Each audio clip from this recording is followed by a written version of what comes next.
Chucker, eh? How's it going, everyone? Welcome back to the Sharp Hand Path. I'm your host, Jesse Morgan, and today we have basically the last Shaw Brothers unboxing I'm probably going to do on this channel. If not indefinitely, then probably for a long time, because I don't really plan on getting any more box sets from Shaw Brothers after this one, unless it's super duper interesting to me, because a lot of the Shaw Bros box sets that have been coming out have either been mostly wuxia, aka sword fighting films, with like maybe one or two films in there that are quote-unquote shapes style fighting, or they have been 100% completely sword fighting stuff with no fighting or shape style fighting thrown in. So yeah, I'm not going to be getting the Shout Factory Shaw Brothers Classics Volume 5. Not going to get number 6, even though it is a nice color. I like the blues in it, similar to the one that I'm going to be opening for you today. And it pains me to say that I'm probably not going to buy the Shaw Scope Volume 3. Oh, maybe not at all, but at least not for a long time, because I don't feel like spending that amount of money on something that I know is just mostly going to be sword fighting with the odd, maybe interesting shapes fighting here and there. I am interested in Avenging Eagle, and I sort of want to see where the one-armed swordsman thing goes, even though I'm not into sword fighting.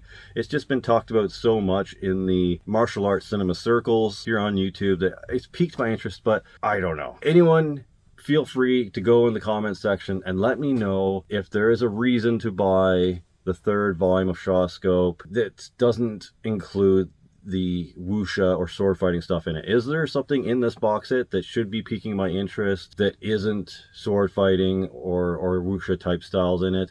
Because that green box set looks so nice, and obviously we like green here on this channel, so we want that on our shelves just for aesthetics purposes and clout. But film wise and movie wise and what I feel like is in it, contents, is just not really my thing when it comes to kung fu martial arts style of films. So yeah, please let me know if it's worth it otherwise in the comment section. But yeah, not gonna be getting volume 5, not gonna be getting volume 6 from Shout Factory, not gonna be getting volume 3 at least for a long time. And I'm probably not going to get the T Long David Chang set either. It's an exclusive to Shout.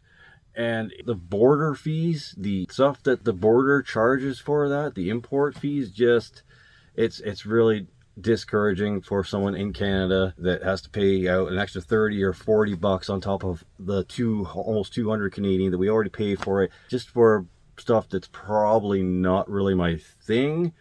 I can't see me doing. So yeah, don't expect any 4 of those box sets on here. Maybe the third Shaw Scope, a long ways off, but this one right here will be the last one. So let's get into it.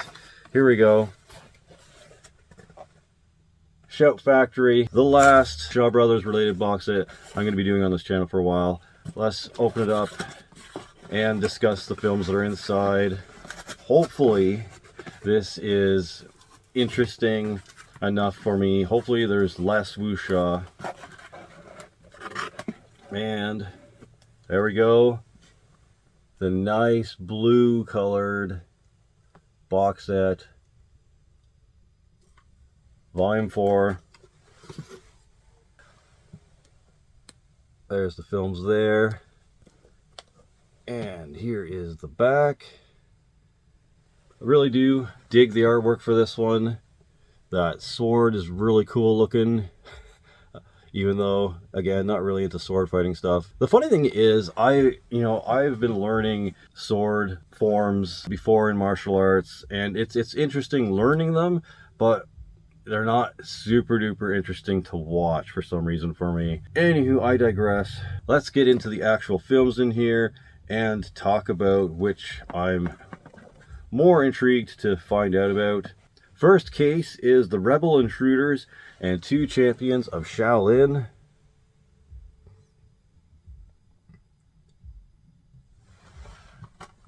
I'm not sure, but I feel like the Rebel Intruders might be a Pai Mei film, but I'm probably wrong.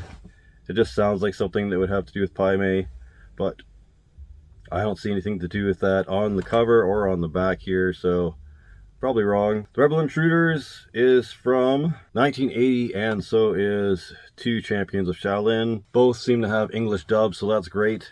Let's check out the discs inside. Alright, there we go. There is Rebel Intruders and Two Champions of Shaolin. Let's check out the art on the inside.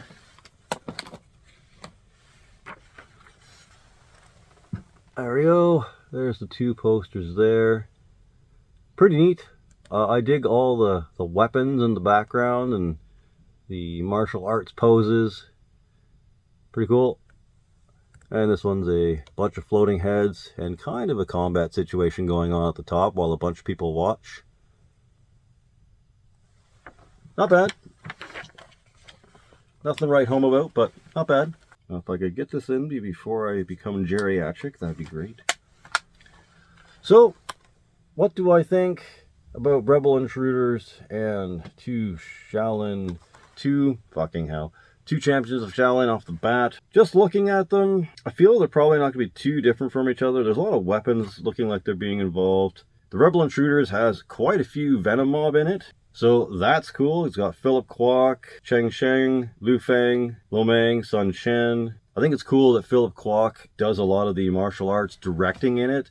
So it's cool to know that he actually knows what's up with martial arts. It'd be interesting to know what kind of background in martial arts he has. Is he like just strictly Kung Fu, or does he know other styles? And if it is just Kung Fu, what styles of Kung Fu is it? The Two Champions of Shaolin has Lo Mang, Sun Shan, Lu Feng. So there's a couple of Venom Mobs in both of these films. So, you know, that's promising. Every time I see Venom Mob characters or actors in a film, it at least brings my hype level up at least above a 5 out of 10. So this should be pretty good. Let's check out the next case.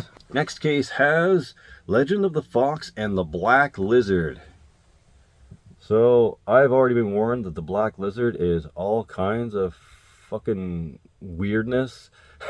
Excuse the language, but I'm assuming this is going to be like the Boxer's Omen or the Mighty Peking Man of this box set. And then the Legend of the Fox, probably one of those like female empowered leads films, and that's without knowing anything about it, but it sounds like one of those, the Jade Raksha or the Golden Swallow type of things. The Legend of the Fox character, I feel like, without seeing or knowing anything, is like a lead female martial artist. Would be cool.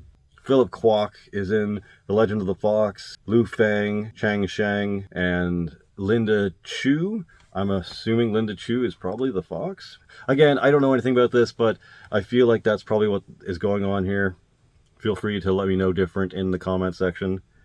And then the Black Lizard, I don't know, has Sun Shan in it, and a female, I'm assuming, actress named Helen Pu Bing Sung. Amazing. I love that name. So Legend of the Fox is from 1980 and Black Lizard is from 1981. It doesn't seem Legend of the Fox has English dubs, but Black Lizard seems like it does. So I guess I'll just be reading subtitles for Legend of the Fox. Yay. Sometimes I just don't feel like reading subtitles, so it would have been nice to have an English dub on there, but it is what it is. Let's take a look at the inside. These are the discs for Black Lizard and Legend of the Fox. Again, I'm very intrigued to see what kind of madness happens in Black Lizard. If people are warning me about this one, it should be a fun time, let's say. So anyways, there is the posters, a little bit bigger, for Legend of the Fox and the Black Lizard.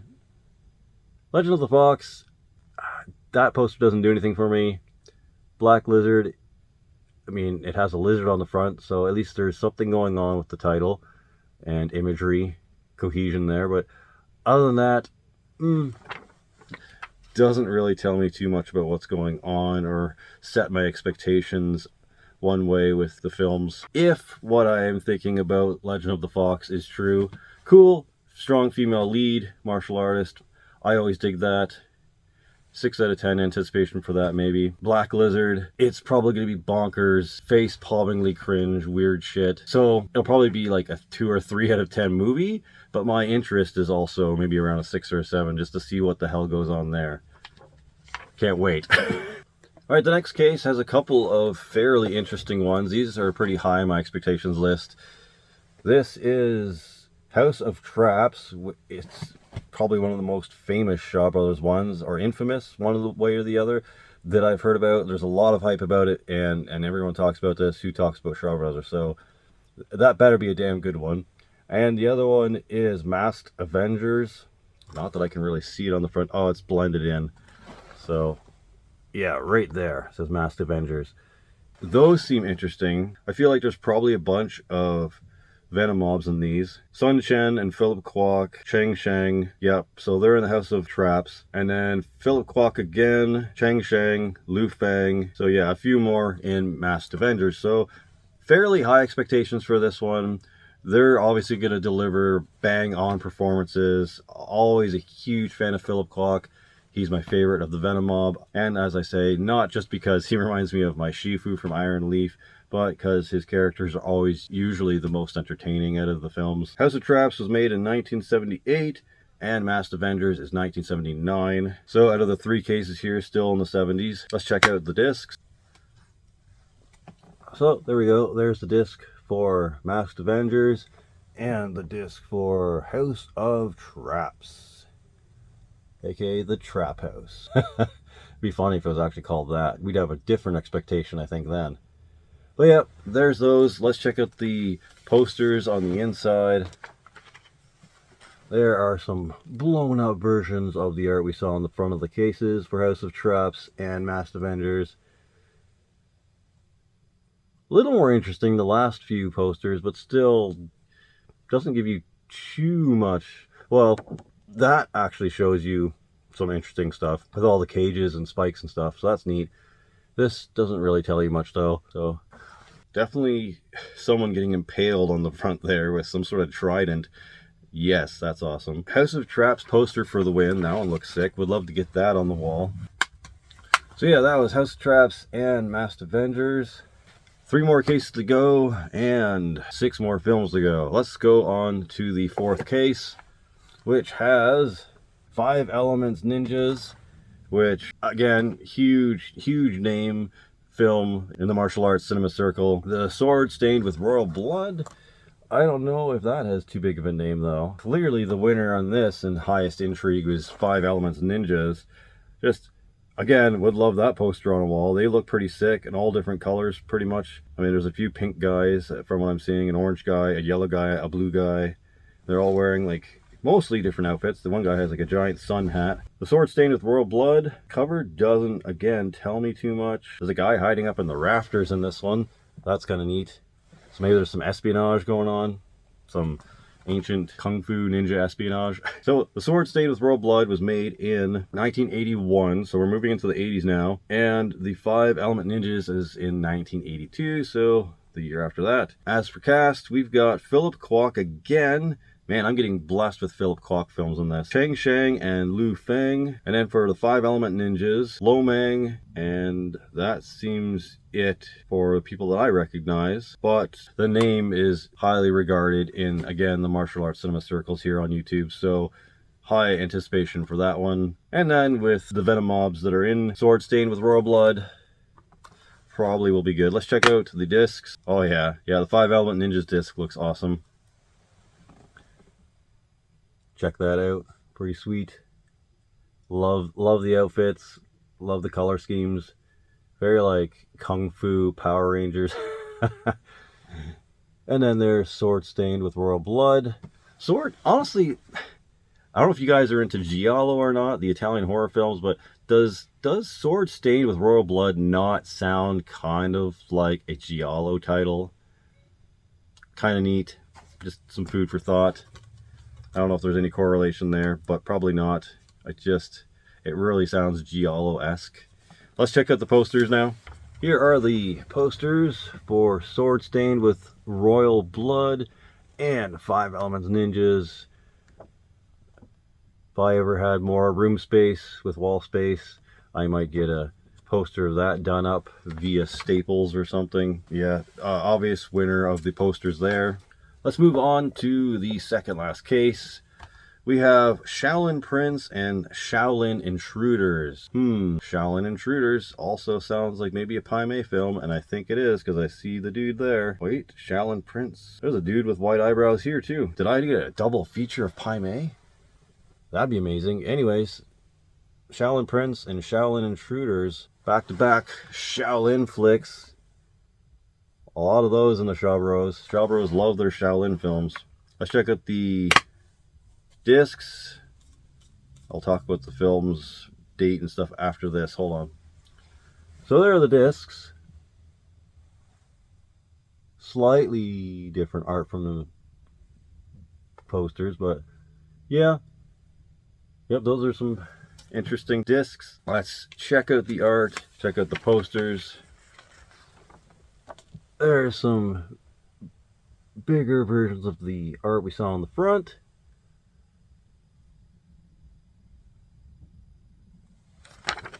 Alright, so let's talk about the anticipation level. Anything with Pai Mei in it, I always have high anticipation. He's always the most craziest, hardest to beat villain or antagonist in most of his appearances. I don't think he's ever a good guy, which is weird.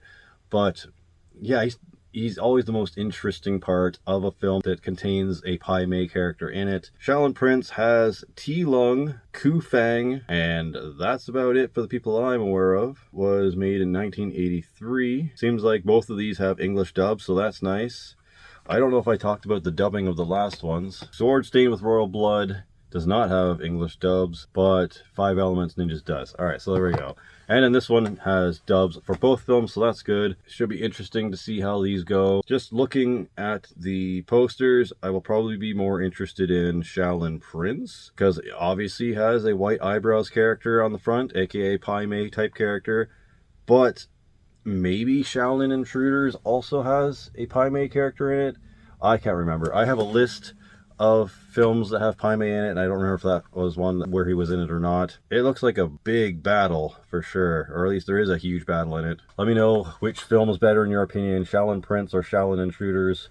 Let me know why. Try not to spoil anything for 40-year-old films, I know, but I've never seen them, so no spoilers, please. So anyways, that's it. Shaolin Prince and Shaolin Intruders. Let's move on to the last case and last two films. Alright, so the last two films are Holy Flame of the Martial World and Opium and the Kung Fu Master. I'm assuming the Kung Fu Master is trying to stop the opium trade. And Holy Flame of the Martial World is the film that has the giant blue sword on it. So, yes, very interesting. Very interested in seeing this one. It's the main centerpiece. It's the thing that kind of sticks out the most in the cover art of this box set. Holy Flame of the Martial World, very intriguing. And then this one, Opium and the Kung Fu Master. I guess I'll find out how each of those things come into play in that film. So let's see. Holy Flame of the Martial World, made in 1983, has English dubs. Opium and the Kung Fu Master from 1984 also has English dubs. So nice. A lot of these have English dubs, so if you don't feel like reading a bunch of subtitles that day, you're in pretty good hands for this one. Another thing that I've heard from people that have actually watched this set, though, is that either the video or audio quality takes a dive once or twice or maybe multiple times in a couple of these films. I'm not sure which films, and I'm not sure how often the quality takes a dive audio-wise or visual-wise. It'll be interesting to see if I can pick it up. I'm not really nitpicky when it comes to audio and visual quality unless it's super duper noticeable and very annoying and interrupts my viewing experience to a high degree.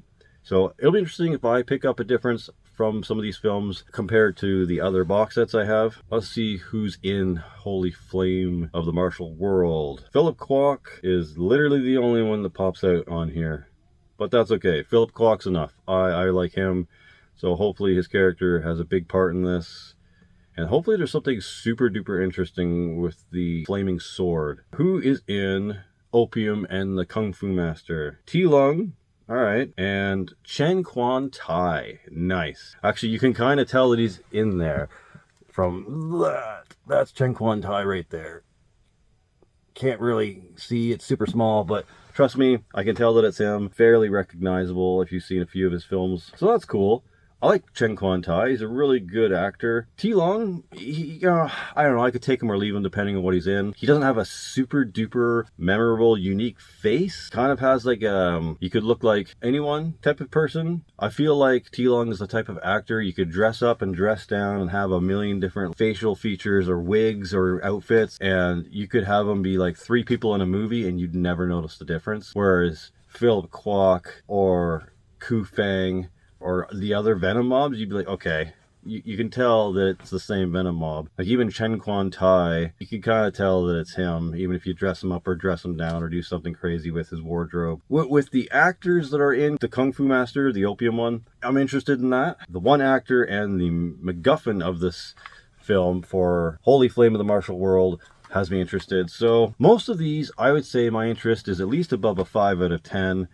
There's only a couple that I could give a crap less about, but even then, who knows? They might turn out to be bangers. And just in case I didn't show the discs, there we go. Opium and the Kung Fu Master, Holy Flame of the Martial World. Let's check out the posters.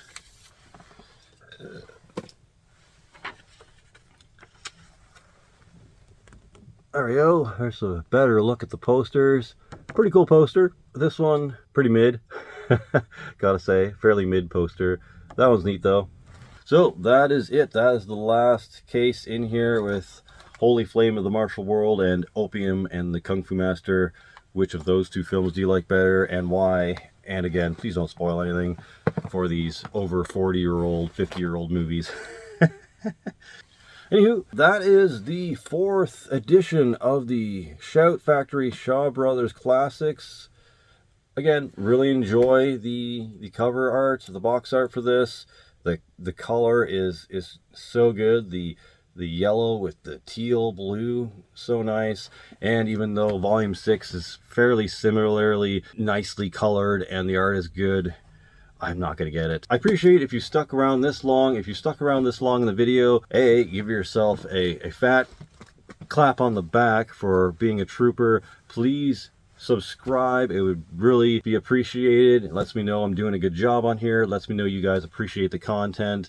I do try to do a video or 2 per month. However, that Christmas break and January period for content creators on YouTube is just a very low usual viewing period, especially if you're monetized. Your revenue just gets cut off at the legs.